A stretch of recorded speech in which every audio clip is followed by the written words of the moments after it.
நீங்கள்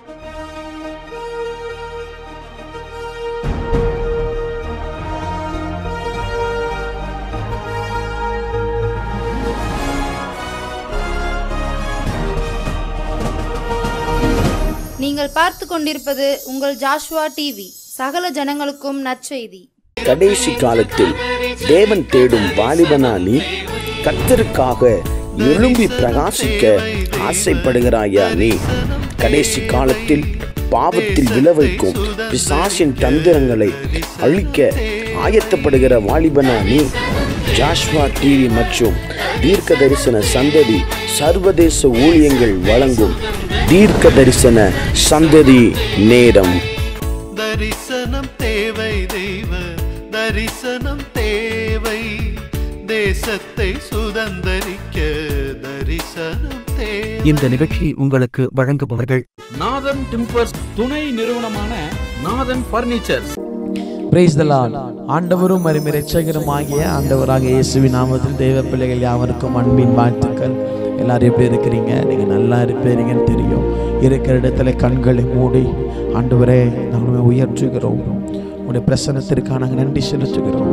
எங்கள் மத்தியில் இறங்கி இருக்கிறவரே உமக்கு ஸ்தோத்திரம். எங்கள் 2 பேர் 3 பேர் நாமத்தில் இறங்கி இருக்கிறவரே உமக்கு நன்றி செலுத்துகிறோம். உடைய பிரசன்னத்திற்காக ஸ்தோத்திரம், உடைய கிருபைகளுக்காக ஸ்தோத்திரம். ஆண்டவரே நீங்கள் எங்களை நினைச்சாலே போதும். ஆண்டவரே அப்பா எங்களை நினைச்சுக்கோங்க, எங்களை மறந்துடாதீங்க.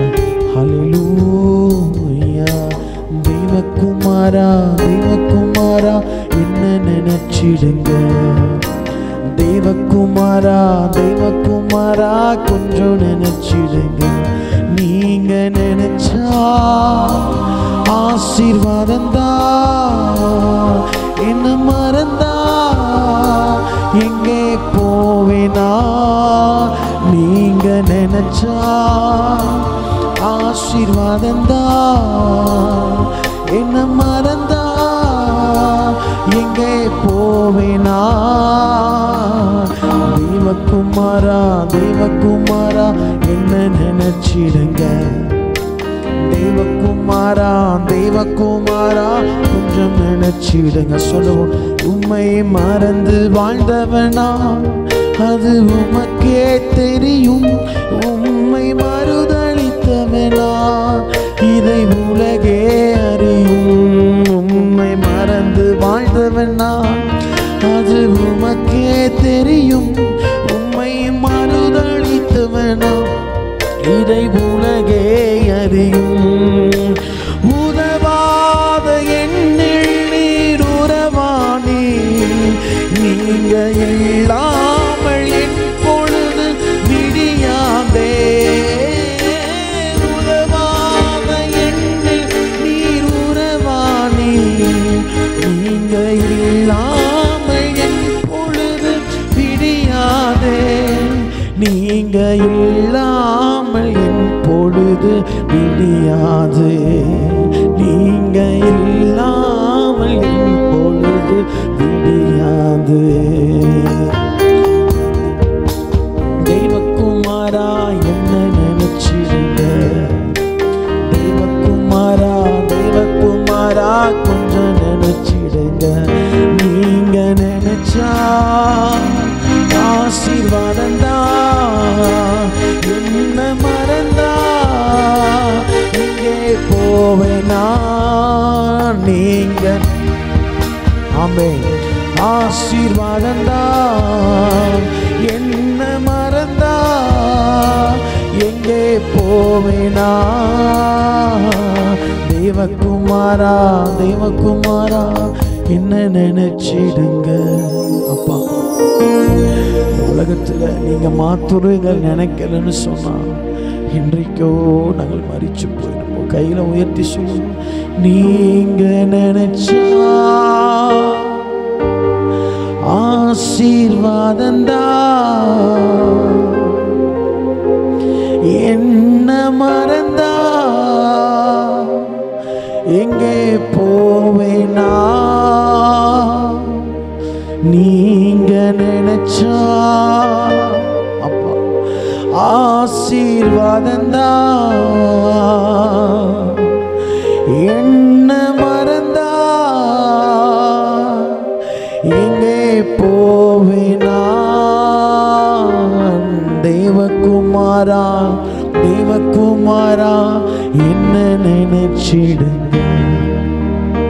தெய்வகுமாரா தெய்வகுமாரா கொஞ்சம் நினைச்சிடுங்க, என்ன கொஞ்சம் நினைச்சிடுங்க, கொஞ்சம் நினைச்சிடுங்க,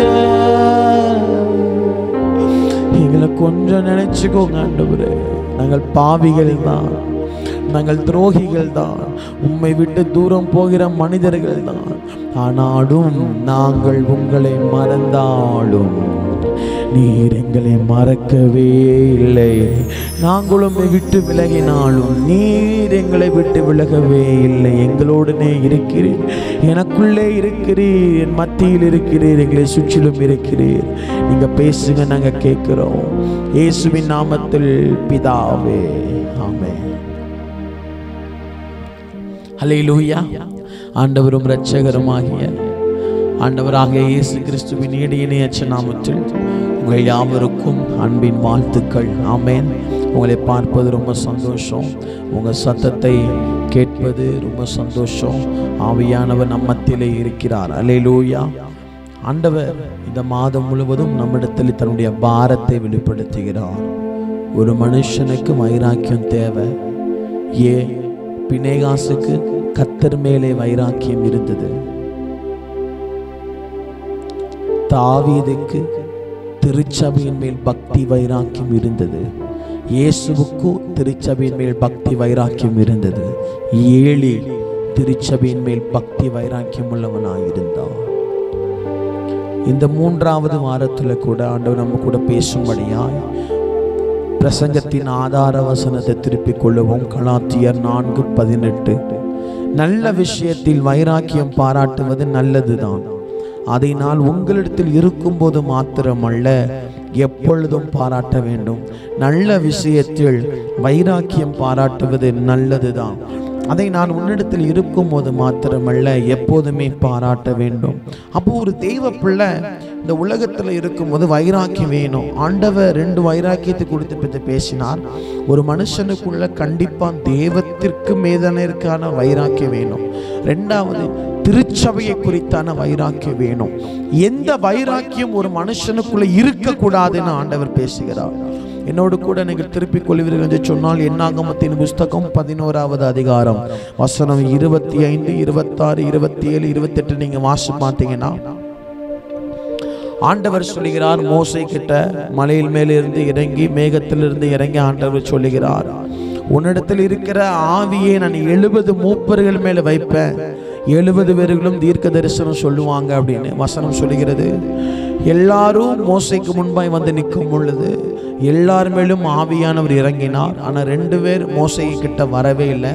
வசனம் சொல்லுகிறது 26வதுல, அப்பொழுது 2 பேர் பாளையத்தில் இருந்து விட்டார்கள்.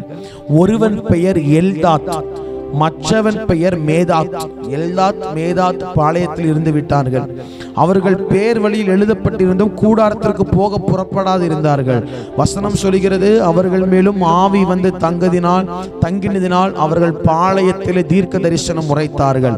ஒரு பிள்ளையான் நான் ஓடி வந்து எல்தாத்தும் மேதாத்தும் அவர்கள் பாளையத்திலே சொல்றான் பாருங்க, தீர்க்க தரிசனம் சொல்லுகிறார்கள் என்று மோசேக்கு அறிவித்தான். வசனம் சொல்லுகிறது, இந்த வசனம் தான் ஆதார வசனம் 28, 11, 28 என்னாகமத்தை பார்த்தீங்கன்னா, உடனே மோசேயின் இடத்தில் உள்ள வாலிபனில் ஒருவனும் அவனுடைய ஊழியக்காரனும் நூனின் குமாரனாகிய யோசுவா பிரதியுத்தரமாக, என் ஆண்டவனே, என் ஆண்டவனாகிய மோசேயே, அவர்களை தடை பண்ணும் என்றார். உடனே மோசே கேட்கிறார், நீ எனக்காக வைராக்கியம் காண்பிக்கிறாயா?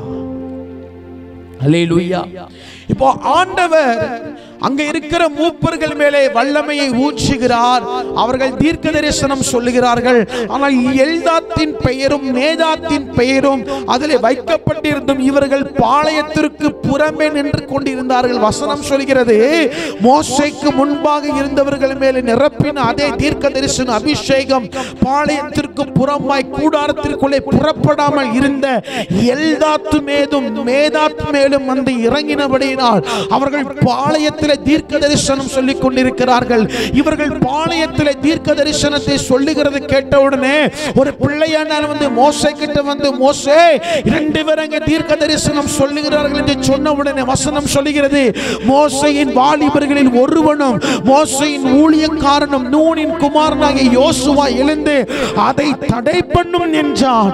உடனே மோசே கேட்கிறார், நீ எனக்காக வைராக்கியம் காண்பிக்கிறாயோ? இந்த யோசுவாவுக்குள்ள ஒரு வைராக்கியம் இருந்தது. என்ன வைராக்கியம் தெரியுமா? இஸ்ரவேலிலே மோசே மாத்திரம் தான் தீர்க்க தரிசனம் உரைக்க வேண்டும், மோசே மாத்திரம் தான் கர்த்தருக்காக எதையாவது செய்ய வேண்டும் என்கிற மாம்சத்திலே வைராக்கியம் இருந்தது. 3வது வாரத்திலே ஆண்டவர் பேசுகிறார், நமக்குள் மாம்சீக வைராக்கியம் இருக்கக்கூடாது, மாம்சத்தின் மேல் வைராக்கியம். மோசே அடுத்து சொல்கிறார், அதற்கு மோசே நீ எனக்காக வைராக்கியம் காண்பிக்கிறாயா? கர்த்தருடைய ஜனங்கள் எல்லாம் தீர்க்க தரிசனம் சொல்லத்தக்கதாய் கர்த்தர் தம்முடைய ஆவியை அவர்கள் மேல் இறங்க பண்ணினால் நலமாயிருக்குமே. யோசுவா மாம்சத்தின் மேல வைராக்கியம். யோசுவா மோசேக்கு நல்ல ஊழியக்காரன், மோசே நல்லா பார்த்துக்கிட்ட ஒரு தேவ மனுஷன். அவன் கேட்கிறான், மோசே இதை தடுத்துருங்க மோசே, இவங்க வந்திருக்கிறவங்க இவங்க தீர்க்க தரிசனம் சொன்னா பரவாயில்ல, 2 பேர் பிரேயர் மீட்டிங்கே வரல, 2 பேர் கூட்டத்துக்கே வரல, அவன் வீட்டில் உட்கார்ந்து தீர்க்க தரிசனம் சொல்லிட்டு இருக்கானா, மோசே இதை தடுத்து நிறுத்திடுங்க. மோசே கேட்கிறார், அவர் ஆவியில புரிந்து கேட்கிறான், நீ எனக்காக வைராக்கியம் பாராட்டுகிறது என்ன? நீ எனக்காக வைராக்கியம் காண்பிக்கிறாயா? நீ எனக்காக இப்படி எந்திரிச்சு பேசுறியா யோசுவா என்று கேட்க. ஒரு தேவ பிள்ளையுடைய வாழ்க்கையில மனிதர்கள் மேல வைராக்கியம் வைக்கவே கூடாது. எல்லாம் தீர்க்க தரிசனம் உரைத்தால் நலமாக இருக்குமே, எல்லாரும் ஆவியானவரை பெற்றுக்கொண்ட நலமாக இருக்குமே. அவங்கதான் பேய் துரத்துறோம், நீங்க எப்படி துரத்தலாம்? வைராக்கியம் காமிக்காதீங்க. யோசுவாவுக்குள்ள மாம்ச வைராக்கியம் இருந்தது. மோசே கிட்ட கேட்கிறான், மோசே அவன் பிரேயர் மீட்டிங்கே வரல, அவன் உபவாச கூட்டத்துக்கே வரல, அவன் ஞாயிற்றுக்கிழமை ஆராதனைக்கு வரல, அவன் தீர்க்க தரிசனம் சொல்றான், தடுத்து நிறுத்துங்க. மோசே கேட்கிறார், தம்பி நீ எனக்காக வைராக்கியம் காண்பிக்கிறாயா? எல்லாரும் தீர்க்க தரிசனம் சொன்னா நலமா தானே இருக்கும். இந்த மோசே சொல்லுகிறார், எல்லாம் தீர்க்க தரிசனம் சொல்லட்டும். இந்த யோசுவாக்குள் ஒரு வைராக்கியம், மோசே தான் தீர்க்க தரிசனம் சொல்லணும், ஜெபத்துக்கு வந்தவன் தான் தீர்க்க தரிசனம் சொல்லணும். ஜெபத்தை அசட்டை பண்ணி கொண்டு இருக்கிறோம், எப்படி தீர்க்க தரிசனத்தை சொல்ல முடியும்? வைராக்கியம். மோசே அதை புரிந்து கொண்டு கேட்கிற ஒரு வார்த்தை, நீ எனக்காக வைராக்கியம் காண்பிக்கிறாயோ? யோசுவா, நீ எனக்காக வைராக்கியம் காண்பிக்கிறாயா? நீ எனக்காக வைராக்கியம் காண்பிக்க கூடாது, இஸ்ரவேலின் தேவனுக்காக மாத்திரம்தான் நீ வைராக்கியம் காண்பிக்க வேண்டும். ஊழியக்காரனுக்காக வைராக்கியம் காமிக்காதீங்க. அந்த ஊழியக்காரனை குறித்து அவங்க தப்பா பேசிட்டாங்கன்னா நானும் இப்ப எந்திரிச்சு பேசுவேன், பேசாதீங்க. ஊழியக்காரனுக்காக வைராக்கியம் பாராட்டுகிறது கர்த்தர். மோசேக்கு விரோதமா யாரோ பேசுறாங்கன்னா யோசுவா நீ வாய் திறக்க கூடாது. பேசுறவன் பேசிக்கிட்டு தான் இருப்பான். பேசுகிறவனுடைய வார்த்தை வசனம் சொல்கிறது, மனுஷன் பேசுகிற ஒவ்வொரு வார்த்தைக்கும் பரலோகத்தில் இருக்கிறவருக்கு அவன் கணக்கு கொடுக்கணும். ஓட முடியாது, தப்பிக்க முடியாது, ஒளிஞ்சுக்கிட முடியாது. மோசேக்காக நீ வைராக்கியம் பாராட்டக்கூடாது யோசுவா. இந்த மோசே சொல்லாம சொல்றாரு, எனக்காக விட வைராக்கியம் பாராட்டுறடே, எல்லாரும் தீர்க்க தரிசனம் சொன்னா நலமா இருக்கும்டா. ஊழியக்காரங்க மேல வைராக்கியம் வைக்காதீங்க. அந்த ஊழியக்காரரை குறித்து அவர் எப்படி பேசலாம்? எங்க பாஸ்டரை குறித்து அவர் எப்படி பேசலாம்? பேசுகிறவன் பேசிக்கிட்டு தான் இருப்பான் சிஸ்டர், வீடியோ போடுறவன் போட்டுக்கிட்டே தான் இருப்பான். வைராக்கியம் பாராட்டாதீங்க. ஒரு தேவ பிள்ளைக்குள்ள மாம்சீக வைராக்கியம் இருக்கக்கூடாது. முதலாவதா யோசுவாவுக்குள்ள வைராக்கியம் வரப்பை மோசே தான் கேட்கிற இந்த வார்த்தையை, நீ எனக்காக வைராக்கியம் காண்பிக்கிறாயோ யோசுவான்னு கேட்கிறான். ரெண்டாவது, ஒரு மனுஷனுக்குள்ள மாம்சீக வைராக்கியம் வந்துட்டா என்ன தெரியுமா நடக்கும்? அவன் தற்கொலை பண்ணி இறந்து விடுவான். மாம்சீக வைராக்கியம் ஒரு மனுஷனுக்குள்ள வந்துட்டுனா அவன் தற்கொலை பண்ணி இறந்து போயிருவான். வேத ஆதாரத்தை காண்பித்து கொடுக்கிறேன். 1 சாமுவேலின் புஸ்தகம் 41வது அதிகாரம் வசனம் 3, 4, 5 பார்த்தீங்கன்னு கேட்டா, சவுலுக்கு விரோதமா யுத்தம் பலக்கிறது. சவுலை வில்வீரர்கள் பலவீனமாக்கி சவுல் சாகிற நிலைமையில கிடக்கும் பொழுது சவுல் தன்னுடைய ஆயுததாரியை நோக்கி கேட்கிறார், அந்த விருத்த சேதனம் இல்லாதவர்கள் என்னை குத்தி போடும் வருவாங்க, நீ என்ன பண்ணு, உன் பட்டயத்தால உருவி என்னை குத்தி போட்டுரு சொல்லுகிறார். அந்த சவுலுக்குள்ள ஒரு மாம்ச வைராக்கியம். அவன் கொன்னு நான் சாகணுமா, அவன் என்ன கொத்தி தான் நான் சாகணுமா சொல்லுகிறார் பாருங்க. விருத்த சேதனம் இல்லாதவர்கள் வந்து என்னை குத்தி போட்டு என்னை அவமானப்படுத்தாத படிக்கு நீ உன் பட்டயத்தை உருவி என்னை குத்தி போடு என்றான். அவனுடைய ஆயுதத்தாரி மிகவும் பயப்பட்டதினால் அப்படி செய்ய மாட்டேன் என்றான். அதற்கு அப்பொழுது சவுல் தன் பட்டயத்தின் நட்டு, தன் பட்டயத்தை மண்ணில் நட்டு தன் பட்டயத்தின் மேல விழுந்து சூசைட் பண்ணி செத்து போயிருக்கான். சவுல் எப்படி செத்து போனா, அவனுக்குள்ள வந்தாங்க, அவன் ஒரு இடத்துல உசுரோட கிடக்குறான். அவன் சொல்லுகிறான், எப்பா என்ன அவர்கள் விருத்த சேதனம் இல்லாதவர்கள் வந்து என்ன கொண்டு போட்டுருவாங்க, அதுக்கு பதிலாக பட்டயத்தை உருவி என் ஆயுதத்தாரி தானே நீ. அதாவது என்ன கதைன்னா, நீ நம்ம ஆட்களை நீ என்னை கொண்டு போட்டுரு, அந்த ஆட்கள் வந்து என்னை கொண்டு போட்டு கிடையாது சொல்லினா. இல்லையா, பயமா இருக்குது. உடனே சவுல் தன் பட்டயத்தை மண்ணில் நட்டி தான் பட்டயத்தில் விழுந்து தற்கொலை பண்ணி செத்து போகிறான். மாம்ச வைராக்கியம் நமக்குள்ள இருக்கக்கூடாது. ஜாதி பண்றதெல்லாம் பண்ணிட்டு ஜாதி பார்த்து முடிச்சுட்டு வசனத்துல வெக்கங்கட்ட வார்த்தை, என்ன வார்த்தை போடுறோம், இந்த காரியம். ஆண்டவர் யோசிப்பார், நானாடா உனக்கு காரியத்தை வாய்க்க பண்ணேன். ஜாதி, மாம்சீக வைராக்கியம். என்னதான் ஊழியம் பண்ணாலும், என்னத்தை தான் அந்நிய பாஷை பேசினாலும், என்ன தீர்க்க தரிசனம் உரைத்தாலும், ஜாதியை விட்டு வெளியே வரவில்லை என்று சொன்னால் நீ மாம்சீக வைராக்கியத்திற்குள்ளே இருக்கிறாய் என்பதுதான் அர்த்தம். வேத வசனம் சொல்லுகிறது, நாம் எப்படிப்பட்ட ஜாதி தெரியுமா, பரிசுத்த ஜாதி என்று ஆண்டவர் சொல்லியிருக்கிறார். பரிசுத்த ஜாதி. திருச்சபை மக்களே, மாம்சீக வைராக்கியம் நமக்குள் இருக்கக்கூடாது. யோசுவாவுக்குள்ளே மாம்சீக வைராக்கியம் வந்தது. அவன் சொல்றான், மோசே மட்டும் தான் எந்திரிச்சு நிக்கிறவர், யாரும் நம்ப கூடாது. இந்த சவுலுக்குள்ளே மாம்சீக வைராக்கியம் வந்து நடந்தது என்ன தெரியுமா, சவுல் தற்கொலை பண்ணி மரித்து போனான். என்ன சொல்றான், அவன் பெலிஸ்தன், அவன் வந்து விருத்த சேதனம் பண்ணாதவன்டா, நம்ம விருத்த சேதனம் பண்ணவங்க நம்ம ஆட்கள். நீ என்ன குத்தி கொண்டு போட்டுரு, பட்டயத்தை ஆயுததாரி சொல்ற, நான் கொல்ல மாட்டேன். உடனே என்ன நடக்குது, இவன் பட்டயத்தை இவனை நட்டி இவனை விழுந்து செத்து போய்தான். ஒருவேளை இவன் அப்படி விழுந்து செத்து போனா கூட உயிர் படுத்தி இருக்கலாம் சவுல். மாமிச வைராக்கியம் ஒரு மனுஷனை கொன்று போடும் என்பதை நாம் மறந்துவிடக் கூடாது. அல்லேலூயா. மாமிச வைராக்கியம் நம்முடைய குடும்பத்தின் மேல் சாபத்தை கொண்டு வரும் என்பதை நாம் மறந்துவிடக் கூடாது. இளம் தலைமுறைகளாய் இருக்கிற வாலிப தம்பி தங்கச்சிமார்களுக்கு சொல்லுகிறேன், வேத வசனத்தை பொறுத்த வரைக்கும் ஜாதி கிடையாது, ஒரே ஒரு ஜாதி, நீங்களும் நானும் பரிசுத்த ஜாதி என்று வேத வசனம் சொல்லி தருகிறது. அல்லேலூயா. மாமிசீக வைராக்கியம், மாம்ச வைராக்கியம். சவுல் சொல்றார், அவன் விருத்த சேதனம் இல்லாதவன், அவன் என்ன கொண்டு போடுறதுக்கு போல நீ என்ன கொண்டு போடுற, நம்ம ஆட்கள், நீ நம்ம ஆளு, நீ விருத்த சேதனம் இப்ப நம்ம ஆளு கொண்டு போட்டா எனக்கு பிரச்சனை கிடையாது, அவனுக்கு கொண்டு போட்டு கிடையாது சொல்றான், கொண்டு போக மாட்டேன் பயமா இருக்கு ராஜா அப்படின்னு. உனக்கு என்ன நடக்குது, மற்ற ஆட்கள் நம்மளுக்கு கொன்ற கூடாது, இவனே பட்டை செத்து பேர் தான் நம்ம ஆட்கள். அவன் விருத்த சேதனம் பண்ணல, நம்ம பண்ணிட்டோம், நம்ம ஆட்கள், நீ அவனுக்கு கொண்டு போட்டுரு. தேவ ஜனமே, நாம் ராஜாக்கள் ஆசாரியர்களுமாய் இருக்கிறோம். அவர் நம்மளை ராஜாக்களும் ஆசாரியர்களுமாய் அழைத்திருக்கிறார். நமக்கு ஒரு ஜாதி உண்டு, நாம் பரிசுத்த ஜாதி என்று கர்த்தர் தந்திருக்கிறார். மாமிசீக வைராக்கியம் நமக்கு வேண்டாம். ஒரு மனுஷனை குறிச்சே அவன் பின்னாடி ஃபாலோ பண்றது வேண்டாம். நாம் மனிதர்களை ஃபாலோ பண்ண அல்ல, கர்த்தரை ஃபாலோ பண்ண அழைக்கப்பட்டிருக்கிறோம். ஹல்லேலூயா. மனுஷனை பின்பற்றினால் பாவத்தில் விழுந்து விடுவோம், மனுஷனை பின்பற்றினால் சாபத்திற்குள் விழுந்து விடுவோம். கர்த்தரை நாம் பின்பற்ற வேண்டும். ஆண்டவர் சொல்லுகிறார், என்னை பின்பற்றுங்கள். என்ன பின்பற்று? எப்படி பின்பற்றணும்? உன்னை நீ வெறுத்துக்கோ, உன் சிலுவையை எடுத்துக்கோ. அல்லேலூயா. ஆண்டவர் எப்படி பிரதர் ஒரு மனுஷன் பின்பற்ற முடியும்? ஆண்டவர் சொல்கிறார், ஃபர்ஸ்ட் உன்னை நீ வெறுத்துக்கோ, ரெண்டாவது உன் சிலுவையை எடுத்துக்கொண்டு என் பின்னே வா.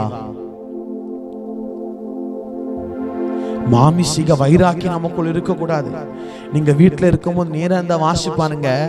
2 சாமுவேலின் புஸ்தகத்துல 21வது அதிகாரத்துல வசனம் 1 முதல் 6 அதிகாரத்தை நீங்க வாசி பார்த்தீங்கன்னா, சவுல் ராஜா இஸ்ரவேல் புத்திரருக்காகவும் யூதாவுக்காகவும் காண்பித்த வைராக்கியம் என்ன தெரியுமா பண்ணிட்டு, கிதியோனியரை கொன்று இரத்த பலியை தன் குடும்பத்தின் மேலே விழ வைத்தான்.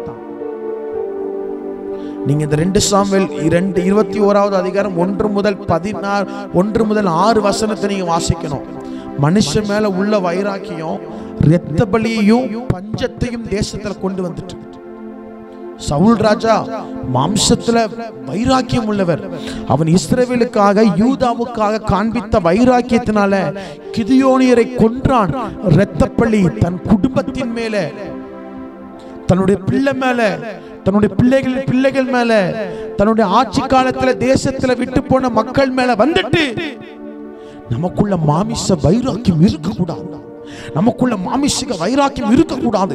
ஒரு தேவ பிள்ளைக்குள்ள திருச்சபையை குறித்தான வைராக்கியம் இருக்க வேண்டும். ஒரு தேவ பிள்ளைக்குள்ளே ஆண்டவரை குறித்தான வைராக்கியம் இருக்க வேண்டும். வேத வசனம் சொல்கிறது, நம்முடைய ஆண்டவர் வைராக்கியம் உள்ளவர். எதுக்கு தெரியுமா? சகரியாவை பார்த்தீங்கன்னா சொல்லுகிறார், நான் சீயோனின் மேலே வைராக்கியம் கொண்டிருக்கிறேன் என்று ஆண்டவர் சொல்லுகிறார்.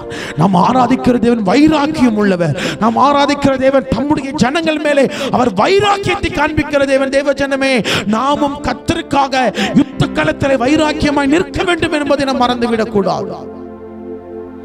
அல்லேலூயா. நம் வைராக்கியத்திற்காக கர்த்தர் நம்மை அழைத்து வைத்திருக்கிறார். யோசித்து பாருங்க, இன்னைக்கு மாம்சத்தின் மேல வைராக்கியம், மாமிசம் சரீரத்தில் பலத்து போயிட்டு. அவர் யாரு தெரியுமா? அவரை குறிச்சு பேசிட்ட. அவர் எங்களுக்கு லீடர் தெரியுமா? அவர் தான் அந்த காலத்தில் பெரிய மனுஷனை குறிச்சு மேன்மை பாராட்டாதீங்க,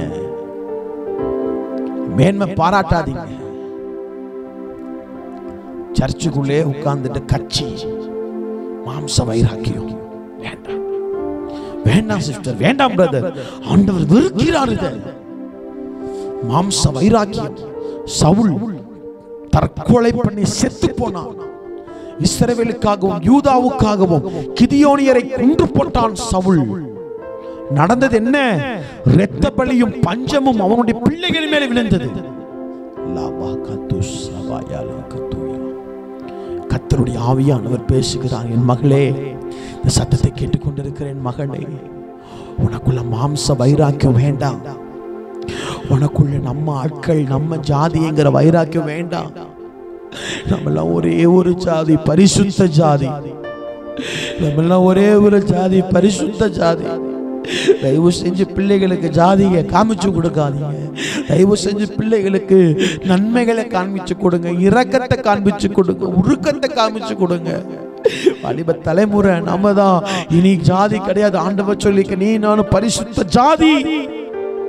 மாம்ச வைராக்கியம், மாம்ச வைராக்கியம். அவன் என்ன கொல்லக்கூடாது, நீ என்ன கொண்டு போட்டுறா. அவன் வந்து எப்படிப்பட்டவனா, அவன் விருத்த சேதனை பண்ணாதவன். நம்மளாம் விருத்த சேதனை பண்ண ஆட்கள், நம்ம ஆட்கள். நீ என்ன கொண்டு போட்டுரு. கடைசி சவுலே செத்து போனான், தற்கொலை பண்ணிட்டான். மாம்ச வைராக்கியம் தற்கொலையை கொண்டு வரும். மாம்ச வைராக்கியம் நம்முடைய ஜீவனை எடுத்துக்கொள்ளும். மாம்ச வைராக்கியம், மாம்ச வைராக்கியம். கோராகு புத்திரனே, மாம்ச வைராக்கியம் உனக்குள்ள இருக்குதா? அவன் கூட தான் கர்த்தர் பேசுவாரா? என் கூட பேச மாட்டாரா? அவன் தொடுத்தா பிசாசு போவான். நான் மாம்ச வைராக்கியம். இந்த காலத்துல நம்ம கெஞ்சி கேட்க போகிறோம், ஆண்டவரே, உங்க ஆசீர்வாதத்தை நான் சுதந்திரிக்க கூடாதபடிக்கு, உங்க பிரசன்னத்தை நான் சுதந்திரிக்க கூடாதபடிக்கு எனக்குள்ள மாம்சத்தின் வைராக்கியம் அதிகமா மாறிட்டு, செத்து போனாலும் உன் முகத்துல முழிக்க மாட்டேன், செத்து போனாலும் உங்ககிட்ட பேச மாட்டேன், செத்து போனாலும் வீட்டுல ஒரு சொட்டு தண்ணி கூட குடிக்க மாட்டேன், உங்ககிட்ட நான் பேசவே மாட்டேன். மாம்ச வைராக்கியம். கிறிஸ்தவனே, இந்த மாம்ச வைராக்கியை வைத்துக் கொண்டு நம் தேவனுக்காக எதையாவது செய்து விடலாம் என்று தவறான எண்ணங்கள் வந்துடக்கூடாது. மாம்ச வைராக்கியம், சவுலுக்குள்ள மாம்ச வைராக்கியம், இஸ்ரவேலை குறித்தான வைராக்கியம், யூதாவை குறித்தான வைராக்கியம். கிதியோனரை கொண்டு போட்டான். வசனம் சொல்கிறது, கிதியோனருக்காக கர்த்தர் தேசத்தில் பஞ்சத்தை கொண்டு வந்தார். மாம்ச வைராக்கியம், மாம்ச வைராக்கியம் இருக்கக்கூடாது. மோசே கேட்கிறார், யோசுவா நீ ஏன் மேல ஏன் வைராக்கியம் பாராட்ட? நீ கர்த்தருக்காக தான் நீ வைராக்கியம் பாராட்டணும். ஒரு ஊழியக்காரனுக்காக வைராக்கியம் பாராட்டாதீங்க. ஊழியக்காரனுக்காக ஒரு ஃபேன் பேஜ் ஆரம்பிக்காதீங்க. ஊழியக்காரனுக்காக ஒரு ஃபேன் பேஜ் ஆரம்பிச்சு அதை குறித்து காரியத்தை பண்ணாதீங்க. மாமிச வைராக்கியம் நமக்கு வேண்டாம். மாமிச வைராக்கியம் வேண்டாம். ஆவியானவரை குறித்தான வைராக்கியம் வரட்டும். ராஜ்யத்தை குறித்தான வைராக்கியம் வரட்டும். திருச்சபையை குறித்தான வைராக்கியம் வரட்டும். பரலோகத்தை குறித்தான வைராக்கியம் வரட்டும். சகரியாவில் கர்த்தர் சொல்கிறார், நாம் ஆராதிக்கிற கர்த்தர் சீயோனுக்காக வைராக்கியம் கொண்டிருக்கிறார். சீயோன், கர்த்தர் சீயோனில் இருந்து உன்னை ஆசீர்வதிப்பார். பரலோகத்திற்காய் நம்முடைய ஆண்டவர் வைராக்கியம் கொண்டிருக்கிறார். மாமிச வைராக்கியம் எந்த மனுஷனுக்குள்ள இருக்கிறதோ அந்த மனுஷனுக்கு பரலோகத்தை குறித்தான வைராக்கியம் குறைந்துவிடும். மாம்சத்திற்கு மீதான ஆசை எந்த மனுஷனுக்குள்ள இருக்கிறதோ அந்த மனுஷனுக்கு பரலோகத்தை குறித்தான ஆசை குறைந்துவிடும் என்பதில் எந்த ஒரு சந்தேகமும் இல்லை. எனக்கு அன்பான தேவஜனமே, நம் கடைசி காலகட்டத்தில் இருக்கிறபடியினால் வாலிப சகோதரனே, வாலிப சகோதரியே, நமக்குள் எப்படிப்பட்ட வைராக்கியம் வந்திருக்கு என்பதை நம் ஞாபகத்தில் கொண்டு வரணும். மாமிசிக வைராக்கியம் அழிவை கொண்டு வந்தது. மாமிசிக வைராக்கியம் பஞ்சத்தை கொண்டு வந்தது. மாமிச வைராக்கியம் சுயநலத்தை கொண்டு வந்தது. யோசுவாக்கு சுயநலம் வந்துக்கல. நீங்க தானே தீர்க்கதரிசனம் சொல்லணும். மோசே சொல்றார், என் மேல என் பாரி வைராக்கியம் காமிக்கிறேன். கர்த்தருக்காக நீ காமிக்கணும் யோசுவா. அடுத்து யோசுவா என்றைக்கு கர்த்தருக்காக வைராக்கியம் காண்பித்தாரோ அன்னைக்கு பார்த்தா சமஸ்த இஸ்ரவேல் ஜனத்தையும் நடத்துகிற ஒரு யுத்த புருஷனாய் மாத்திரமல்ல, நல்ல தகப்பனாய் கர்த்தர் யோசுவாவை மாற்றினார். ஹல்லேலூயா. நம் கடைசி காலத்துல வாழ்ந்து கொண்டிருக்கிறோம். நாம அந்த ஜாதி, இவன் இந்த ஜாதி, அவன் நம்ம ஆட்கள், இவன் நம்ம ஆட்கள். தயவு செஞ்சு கெஞ்சு கேட்கிறேன், திருச்சபை பிள்ளைகளே, இயேசுவை சொந்த இரட்சகராக ஏற்றிக்கொண்ட தேவ பிள்ளைகளே, ஜாதி பார்ப்பது கர்த்தருக்கு பிரியமில்லாத காரியம். ஜாதியை பார்க்கிறவனை கர்த்தர் வெறுக்கிறார். வேத வசனம் சொல்லுகிறது, நீங்களும் நானும் பரிசுத்த ஜாதி என்று கர்த்தர் சொல்லியிருக்கிறார். இன்றைய காலகட்டத்தில் ஜாதியை குறித்தான ஜாதி பார்ப்பது தவறு என்கிற உபதேசம் தேசத்தில் இல்லை. நன்றாய் புரிந்து கொள்ளுங்க தேவ ஜனமே. நாம் எந்த ஜாதியும் இல்லை. ஆண்டவர் ஜாதியை மனுஷன் ஏற்படுத்தினது. ஆனால் கர்த்தர் ஏற்படுத்தின ஒரு ஜாதி உண்டு. அந்த ஜாதிக்கு பெயர் பரிசுத்த ஜாதி. பரிசுத்த ஜாதி. மாம்ச வைராக்கியம் சவுலை கொன்று போட்டது. மாம்ச வைராக்கியம் தேசத்திலே பஞ்சத்தை கொண்டு வந்தது. நமக்கு ஒரே ஒரு வைராக்கியம் வேணும். மனுஷன் மேல வைராக்கியம் இல்ல, அப்பா மேல வைராக்கியம். அல்லேலூயா. மாமிச வைராக்கியம் வேண்டாம், ஆவியின் வைராக்கியம் வரட்டும். பரலோகத்தை குறித்தான வைராக்கியம் நமக்கு தேவை. ராஜ்யத்தை குறித்தான வைராக்கியம் நமக்கு தேவை. தேவனை குறித்தான வைராக்கியம் நமக்கு தேவை. திருச்சபையை குறித்தான வைராக்கியம் நமக்கு தேவை. இந்த வைராக்கியம் உங்களுக்கு வரும் என்று சொன்னால் கர்த்தர் இந்த ராத்திரி நேரத்தில் தீர்க்கமாய் சொல்லுகிறார், உனக்காக, உன் குடும்பத்திற்காக, உன் பிள்ளைகளுக்காக நான் வைராக்கியம் பாராட்டுவேன். அல்லேலூயா. கர்த்தர் நமக்காய் வைராக்கியம் பாராட்டுவார். கர்த்தர் நமக்காய் வைராக்கியம் பாராட்டுவார். உங்களுக்காக கர்த்தர் வைராக்கியம் பாராட்ட போகிறார். உங்களுடைய சந்ததிக்காக கர்த்தர் வைராக்கியம் பாராட்ட போகிறார். நாம் ஜாதிக்காக வைராக்கியம் பாராட்டாம, மாம்சத்துக்காக வைராக்கியம் பாராட்டாம, மாம்சத்தின் காரியங்களுக்காக வைராக்கியம் பாராட்டாம, நம் கர்த்தருக்காக வைராக்கியம் பாராட்டும் பட்சத்தில் கர்த்தர் சொல்லுகிறார், உனக்காக, உன் குடும்பத்திற்காக நான் வைராக்கியம் தருகிறேன். கண்களை மூடி, ஆண்டவரே, இந்த நல்ல நேரத்தில் கூட எங்களை அர்ப்பணிக்கிறோம். உடைய மகிமை நிறைந்த பிரசன்னத்திற்குள்ள அர்ப்பணிக்கிறோம். மாம்சத்தை குறித்தான வைராக்கியம் எனக்கு வேண்டாம். அந்த யோசுவாவுக்கு மோசே மேல ஒரு வைராக்கியம் வந்தது. ஊழியக்காரனுக்காகவும் ஊழியக்காரனுடைய காரியங்களுக்காக வைராக்கியம் நாங்கள் பாராட்ட வேண்டாம். அந்த வைராக்கியம் எங்களுக்கு வேண்டாம். மாம்சத்திற்காக நாங்கள் வைராக்கியம் பாராட்ட வேண்டாம். சவுலை போல ஆண்டவரே இஸ்ரவேலுக்காக யூதாவுக்காக கிதியோனியரை அழித்து போட்டது போல யாருக்காகவும் யார்கிட்ட ஏண்டுகிட்டு சண்டைக்கு போக வேண்டாம். யாருக்காகவும் யார்கிட்ட போய் பக்கப்பாட்டு பாட வேண்டாம். மாமிசக வைராக்கியம் வேண்டாம். எங்களுக்கு திருச்சபை குறித்தான வைராக்கியம், சபையை குறித்தான வைராக்கியம், ராஜ்யத்தை குறித்தான வைராக்கியம் எங்களுக்கு உண்டாகும்படியா நாங்கள் ஜெபிக்கிறோம். பரிசுத்த ஆவியானவர் அதை தருவீராக. இந்த சத்தத்தை கேட்டுக்கொண்டிருக்கிற வாலிப தம்பி வாலிப தங்கச்சிமார்களுக்கு ஸ்தோத்திரம். நல்ல வைராக்கியத்தால் நிரப்புவீராக. ஆண்டவர் யெகூவை போல வைராக்கியம் உள்ளவர்களாய் மாறட்டும். பிணைகாசை போல வைராக்கியம் உள்ளவர்கள் நம்முடைய பிள்ளைகள் மாறும்படியா நாங்கள் ஜெபிக்கிறோம். இந்த பிள்ளைகளை ஒப்பு கொடுக்கிறோம். இந்த சத்தத்தை கண்ணீரோடு கேட்டுக்கொண்டிருக்கிற ஒவ்வொருவருடைய நிலைமைகளுக்கு ஸ்தோத்திரம். அவருடைய சூழ்நிலைகள் மாறுவதாக, அவருடைய பிரச்சனைகள் மாறுவதாக, அவருடைய நிந்தனைகள் மாறுவதாக, அவர்களுடைய அவமானங்கள் எல்லாம் மாறும்படியா நாங்கள் ஜெபிக்கிறோம். ஆண்டவரே நம்முடைய பிள்ளைகளை மனதார ஆசீர்வதிக்கிறோம். இவர்கள் ஆசீர்வாதமாக இருக்கட்டும். இயேசுவின் நாமத்தில் நல்ல பிதாவே, ஆமென். மோசே மேல யோசுவா வைராக்கியம் வைத்தான். மோசே கேட்கிறார், யோசுவா நீ கர்த்தர் மேலதான் வைராக்கியம் வைக்கணும். சவுல் வைராக்கியம் வைத்தான், மாம்சத்துல மரித்து போனான்.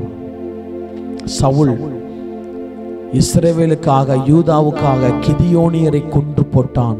தேசத்திலே அவன் குடும்பத்தில் இரத்தப்பழி வந்தது. அவன் குடும்பத்திலே பஞ்சம் உண்டானது. எனக்கு அருமையான பிள்ளைகளே, மாமிசேக வைராக்கியம் அழிவை கொண்டு வரும். ஆவிக்குரிய வைராக்கியம் உயிர் மீச்சை கொண்டு வரும். யூதன் என்றும் இல்லை, கிரேக்கன் என்றும் இல்லை. ஆவியானவர் சொல்லுகிறார், நீங்களும் நானும் பரிசுத்த ஜாதி என்று சொல்லுகிறார். அல்லேலூயா. கர்த்தருடைய வருகை தாமதிக்கும் என்று சொன்னால் அடுத்த முறை உங்களை சந்திக்கிற வரைக்கும் கிருபையும் சமாதானம் உங்களோடும் என்னோடும் இருப்பதாக. ஆமேன், ஆமேன், ஆமேன். மாப்பிள்ளை வீட்டுக்காரங்க வந்துட்டாங்க. வாங்க வாங்க வாங்க வாங்க வாங்க.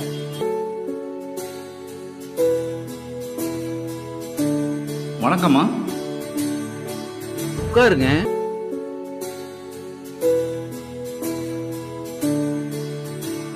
உன்னை கூப்பிட்டு வாமா.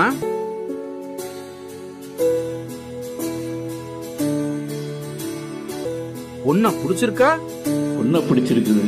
உங்க பர்னிச்சர்ஸ் ரொம்ப அழகா இருக்குது. அதுவா, எங்க அப்பா காலத்துல இருந்தே வீட்டுக்கு தேவையான ஜன்னல் கதவு எல்லாத்தையுமே கடையாளூர் நாதன் டிம்பர்ஸ்ல தான் வாங்குவோம். இப்போ அவங்களோட புது பர்னிச்சர் ஷோரூம் சங்கரன் கோவில் ரோடு கடையாளூர் மிக பிரம்மாண்டமா ஆரம்பிச்சிருக்காங்க.